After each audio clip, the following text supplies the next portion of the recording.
우리 성경 봉독자들의 공통적인 특징이 있습니다. 한 달에 한 분씩 제가 부탁을 드리는데 성경 봉독을 부탁을 드렸더니 이분들이 공통적으로 한 주간 성경을 열심히 읽어보고 있다는 겁니다. 왜냐하면 앞에서 마이크를 들고 이 성경을 읽는다는 게 그렇게 쉬운 거 아니거든요. 그래서 말씀을 계속 읽게 되니 저는 참 좋다고 생각이 됩니다. 말씀의 자료 나아갑니다. 우리 병훈이가 계속 올라다녀도 전혀 개의치 마십시오. 제가 병훈이가 성격상 제가 안고도 설교할 수 있을 것 같아. 자, 좋습니다. 한국 교회가 세계 교회사에 유례없는 성장을 했습니다. 다 아시죠? 아마 세계 기독교 역사에 이렇게 부흥을 이룬 나라가 없을 정도로 엄청난 부흥을 하게 됩니다. 그런데 IMF를 맞이하면서 한국 교회가 마치 경제가 꺾이듯 교회 성장이 멈추고 급격하게 꺾여 내려가게 됩니다. 그때 목회자들 세계에서 또 신학교에서 가장 인기를 끌었던 과목이 교회 성장학이라고 하는 과목이었습니다. 들어보셨습니까? 목회자들이 교회 성장학 이런 것도 공부합니다.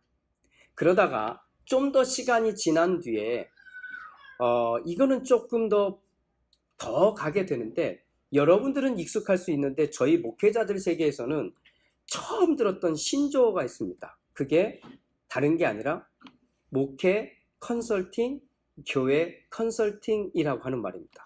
들어보셨습니까? 처음 들어보세요? 저희 연주까지. 자, 이제 반주 놔두세요. 그냥 두세요.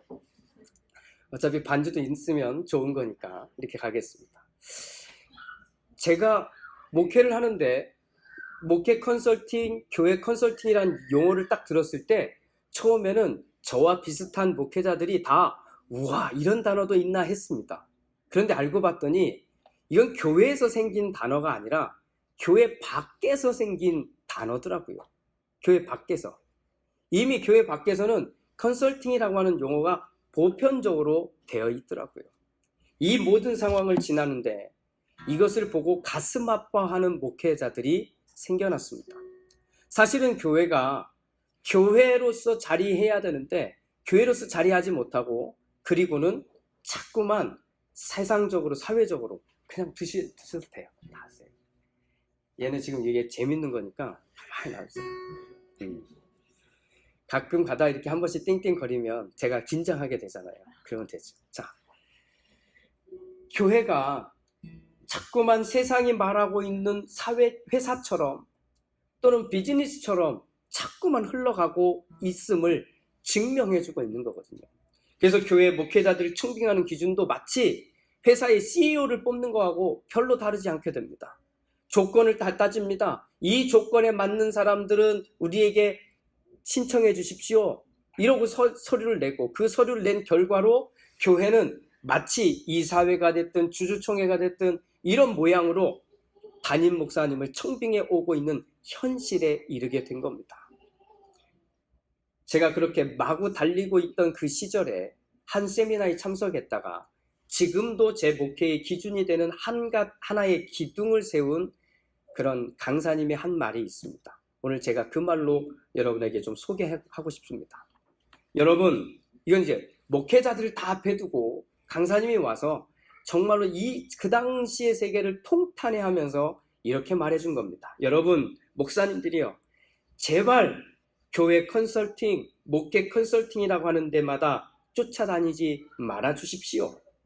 제정신인 교인들은 그런 목회자를 보면서 뭐라고 하는지 아십니까? 너무 혼란스럽다고 합니다. 왜요? 우리 목사님이 이번 세미나에 갔다 와서는 여러분, 우리 교회는 이제 이렇게 할 것입니다. 이제부터 제가 배워온 그대로 한번 도전해 보겠습니다. 그러니 여러분들도 저를 따라 저 목표를 향해서 같이 갑시다. 이렇게는 하고는 1, 2년 동안 교인들을 싹 끌고 한쪽으로 가고 있었습니다. 그런데 1, 2년 뒤쯤 시간이 흐른 뒤에 다시 어느 세미나에 참석하고 와서는 여러분 우리가 지금까지 한 것을 보니 뭔가 부족하거나 잘못된 것 같습니다. 제가 확실히 깨달았습니다. 이번에는 이쪽이 아니라 이쪽으로 가겠습니다. 한번 따라와 주십시오. 라고 말입니다. 목회자 여러분, 제발 이 산에 올라갔다가 여기가 아닌가벼 하고 내려왔다가 다시 처산으로 올라가는 이런 목회는 제발 좀 하지 말아 주십시오. 라고 말입니다. 그 얘기를 들을 때 사실 오늘의 표현으로 바꾸면 우픈 이야기입니다. 웃기기도 하고요. 슬프기도 한 얘기입니다. 그런데 만약 그런 말들을 듣고 지금은 많이 진정된 것 같다고 생각하실 수 있는 분들이 있을지 모르는데 저는 더 심각해졌다고 생각을 하게 됩니다. 우리 주위에 교인들 많으시죠? 교회 다니는 분들 많으실 겁니다. 한번 그분들에게 왜 당신은 그 교회를 다니십니까? 라고 물어봐 주시기 바랍니다. 그러면 뭐라고 대답할까요?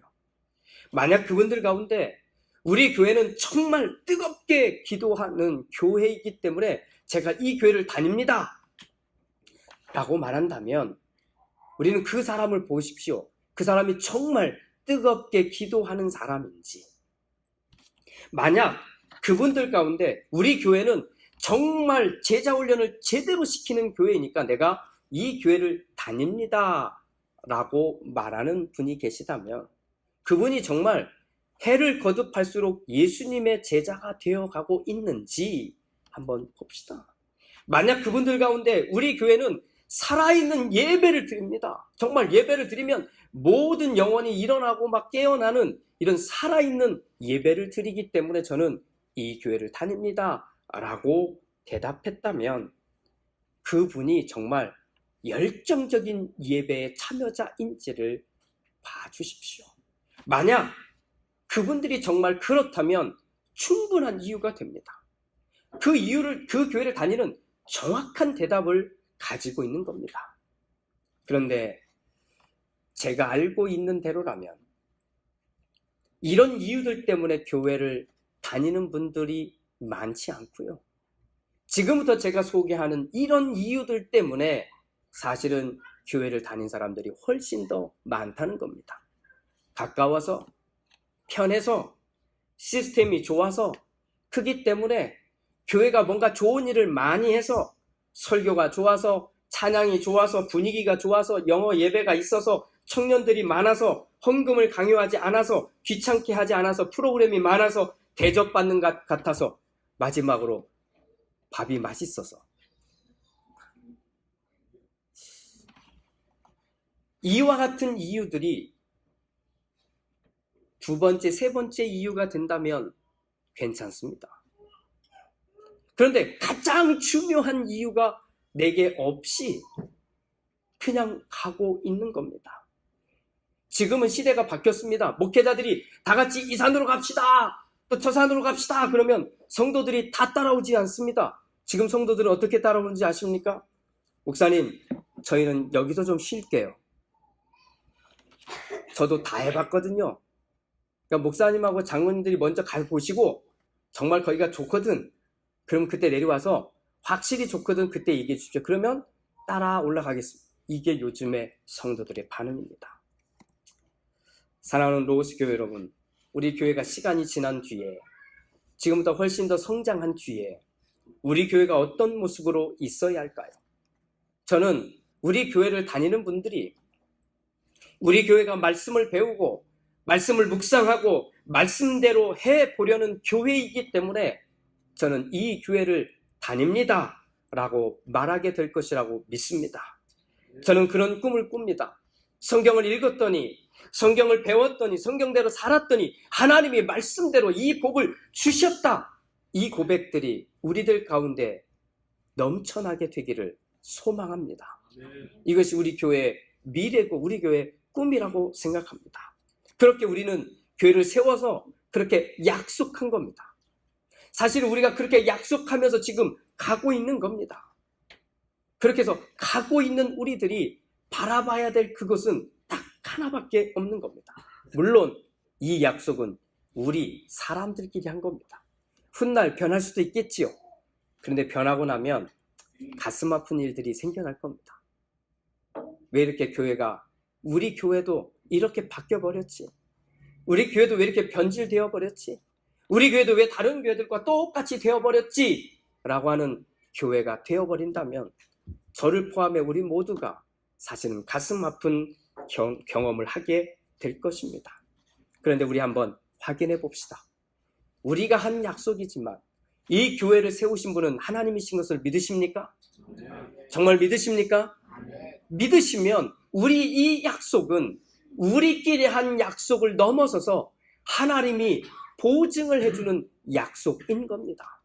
우리가 이 길로 열심히 부단히 달려가면 하나님은 이 교회를 분명하게 세우실 것이고 이 교회를 튼튼하게 하실 것이며 이 교회를 통해 하나님이 원하시는 것을 감당하게 하실 줄로 믿습니다. 맞습니다. 우리의 약속은 우리끼리만의 약속이 아니기에 사실은 우리가 지켜갈 수 있는 겁니다. 지난 6개월을 우리는 또 그렇게 약속하면서 왔습니다. 저는 우리 교회가 다른 무엇보다 이 약속을 소중하게 여기는 교회였으면 좋겠습니다. 6개월 동안 잘 달려왔어요. 약속했고 약속한 것을 어떻게든 지켜보려고 애쓴 분들이 사실 섬기면서 잘 왔습니다. 너무나 감사합니다. 또 우리 앞으로 6개월을 그렇게 약속해야 합니다. 약속하면서 하나님, 이건 사람이 보이라고 한 약속이 아니라 하나님, 내가 이 마음을 들여 내가 하나님의 교회와 하나님의 사람들과 하나님이 주신 것들에 내 약속하겠습니다 하는 게 지금 우리 교회가 준비하고 있는 차원하는 바로 그것 아닙니까? 이 약속을 잘 지킬 수 있는, 또 그 약속대로 잘 행해서 좋은 열매를 맺을 수 있는 우리 모두가 되기를 주님의 이름으로 축복합니다. 지금까지는 한 교회의 모습이었다면 지금부터 소개할 것은 이 땅 전체 인류를 향한 하나님의 약속에 대한 부분을 좀 다루겠습니다. 하나님을 믿으면 의롭게 하시겠다고 하는 약속을 그 옛날 아브라함에게 하셨습니다. 그리고는 무려 430년이 지난 뒤에야 율법이라고 하는 약속을, 또 다른 약속을 주셨습니다. 그럼 그 상황에 대해서 바울 선생님은 오늘 상식적인 수준에서 오늘의 이야기를 풀어내고 있습니다. 자, 하나님이 약속하셨습니다. 그리고 430년 뒤에 또 다른 약속, 율법이라고 하는 것을 주셨습니다. 그랬더니 유대인들은 이 두 개의 약속, 다시 하나 쭉 구별한다면 약속과 율법을 이렇게 해석해 주었습니다. 그 옛날 우리 조상 아브라함에게 하나님은 약속하셨습니다. 그런데 이제 그 약속의 유효 기간이 거의 끝나가자 하나님은 새로운 약속, 즉 율법을 우리에게 주셨습니다. 그러니 이제는 그 옛날의 약속을 더 이상 생각할 필요가 없습니다. 새롭게 주신 율법을 완성해야만, 이 율법을 완수해야만 진정한 믿음의 사람, 구원받는 사람, 하나님의 자녀가 되는 것입니다. 그러니 이제 여러분들은 율법을 배우고 그 율법을 훈련하고 더 나아가 그 율법을 정확하게 지킬 때만 구원을 받을 수 있습니다 라고 유대인들은 이 약속과 율법을 해석해 줬습니다. 그런데 바울 선생님은 그게 아니라는 겁니다. 바울 선생님의 해석은 이렇습니다. 그 옛날 아브라함과의 약속은 오래된 것이기 때문에 없애버리거나 가치를 떨어뜨려서는 절대로 안 됩니다. 오히려 하나님의 약속은 시간이 지난다고 해서 변하거나 무가치해지지 않습니다. 반대로 오히려 가장 오래된 것이 바로 그 약속이기 때문에 더 강력하고 큰 기준이 되는 것입니다. 그러나 하나님을 믿는다고 하는 사람들이 자꾸만 죄를 지으니까 무엇이 죄고 무엇이 죄가 아닌지의 기준을 알게 하려고, 그 기준을 세우려고 율법이라고 하는 것을 주신 것입니다. 그러니 율법은 더 큰 기준이 될 수 없습니다. 무슨 말입니까? 구원은 전적으로 믿음으로밖에는 우리가 얻을 수 없는 것이라는 겁니다. 율법을 행했다고 해서 구원을 받는 것이 아니라는 이야기를 정확하게 이야기해 주는 겁니다. 그러면서 이렇게 바울 선생님은 인용해 옵니다. 아브라함이 하나님을 믿으니 하나님이 그것을 의롭다고 여기셨다는 겁니다. 자, 옆에 있는 분에게 우리 한번 축복했으면 좋겠습니다. 당신이 하나님을 믿으니, 이렇게 당신이 하나님을 믿으니 하나님이 당신을 의롭다고 여기셨습니다. 자, 앞뒤로도 한번 할까요? 자, 당신이 하나님을 믿으니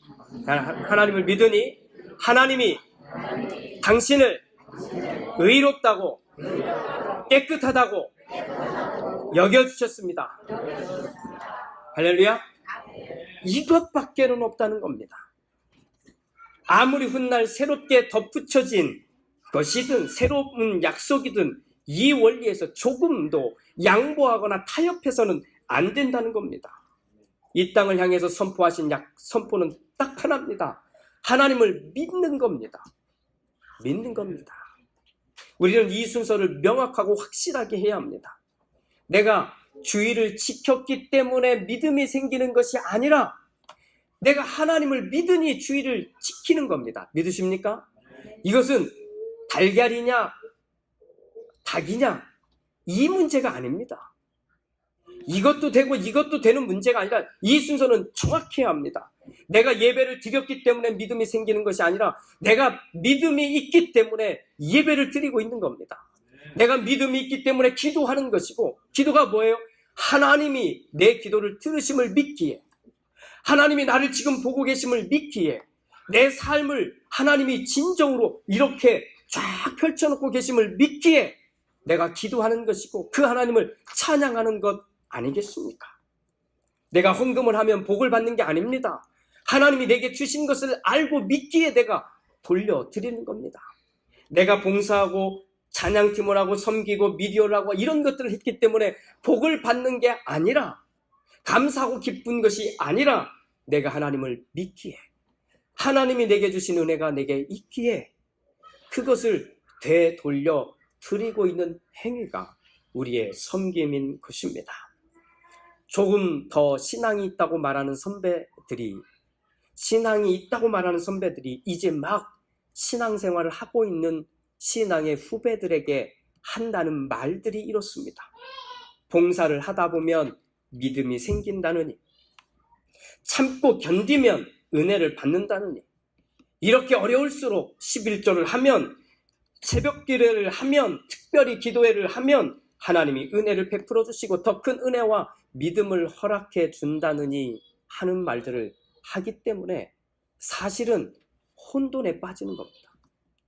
교회 처음에 왔더니 목사님은 끊임없이 믿으세요라고 말을 했는데, 믿기만 하면 된다고 말을 하는데, 조금만 벗어나면 내가 영향력을 받고 있고 좋다고 말하고 있는 신앙의 선배들이 자꾸 이거 해야 된다, 저거 해야 된다, 저거 해야 된다 이렇게 말을 하니 그 속에서 혼란스러워지는 겁니다. 마치 갈라디아에 있는 교인들을 혼란스럽게 만든 유대인들과 다르지 않습니다. 제대로 된 신앙의 선배라면 정확하게 성경을 알고 이렇게 말해야 합니다. 믿음이 먼저입니다. 믿으면 그 믿음의 모양대로 반응하면서 사는 것입니다. 하나님을 믿으니 하나님께 예배드리고, 하나님이 주셨다고 믿으니 하나님께 되돌려드리고, 하나님의 일이라고 믿으니 기꺼이 감사와 기쁨으로 섬기는 것이 되어야 합니다. 그런데 이것뿐만 아니라 이렇게 말하는 자기 자신이 먼저 믿음으로 그 은혜에 참여한 사람이 되어야 한다는 겁니다. 이것이 믿음을 가진 선배들이 해야 될 말들입니다. 우리가 하나님의 자녀가 되는 것은 단 하나입니다. 믿는 겁니다. 내가 하나님을 믿는 것이고 내가 그 하나님을 바라보고 있는 겁니다. 성경은 오히려 우리가 연약해질 때 믿음이 보인다고 이야기합니다. 성경은 우리가 좀 흔들릴 때 믿음이 보인다고 합니다. 왜 이럴까요? 흔들려 보면, 연약해져 보면, 문제가 생기면 무엇을 선택하는지가 갈라지기 때문 아니겠습니까? 어떠한 상황에서도 하나님을 믿는 믿음을 선택하는 우리 모두가 되기를 주님의 이름으로 축복합니다. 사랑하는 교회 여러분, 우리 앞에 약속과 율법이 놓여 있습니다. 약속과 율법입니다. 둘 다 하나님이 주셨습니다.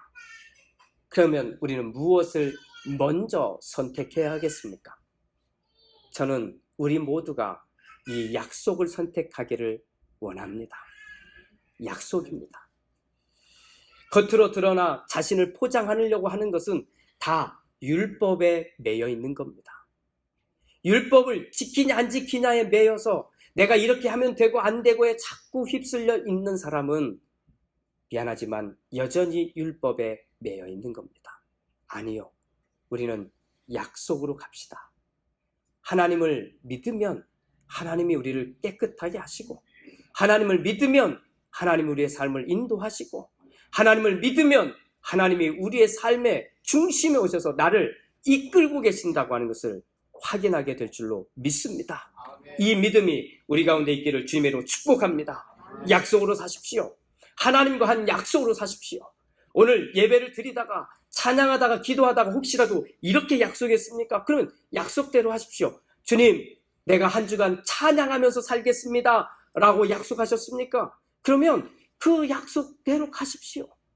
약속을 지키지 않아서 율법대로 벌 받는다고 생각하지 마시고 찬양하겠다고 약속했으니 주님 찬양하면 참 좋겠습니다. 우리 많은 분들이 함께하고 있는 카톡방에 매일 아침마다 찬양을 올려주는 분이 계세요. 여러분들이 계시죠? 근데 넌 너무 좋은 거예요. 그냥 그것만 누르고 있어도 찬양이 시작되잖아요. 너무 감사한 것 아닙니까? 혹여나 이번 한 주간 동안 기도하겠다라고 마음에 작정하신 분들이 계십니까? 이건 내 스스로의 그 작정이 아니라 하나님과의 약속이라고 생각하시고 기도하면서 한 주간 보내시기 바랍니다. 한 주간 동안 감사하며 살겠다고 약속하신 분이 계십니까? 이 약속을 지키십시오. 사람과의 약속도 어떻게든 지키려고 하는 게 우리인데 하나님과 한 약속이니 그 약속을 지키려고 하면 하나님은 바로 그 약속을 지키려고 하는 그 삶을 통해 하나님은 분명히 역사하실 줄로 믿습니다. 옆에 있는 분에게 약속으로 승리합시다. 믿으십니까? 그렇게 될 줄로 믿고 주님의 이름으로 축복합니다. 기도하겠습니다.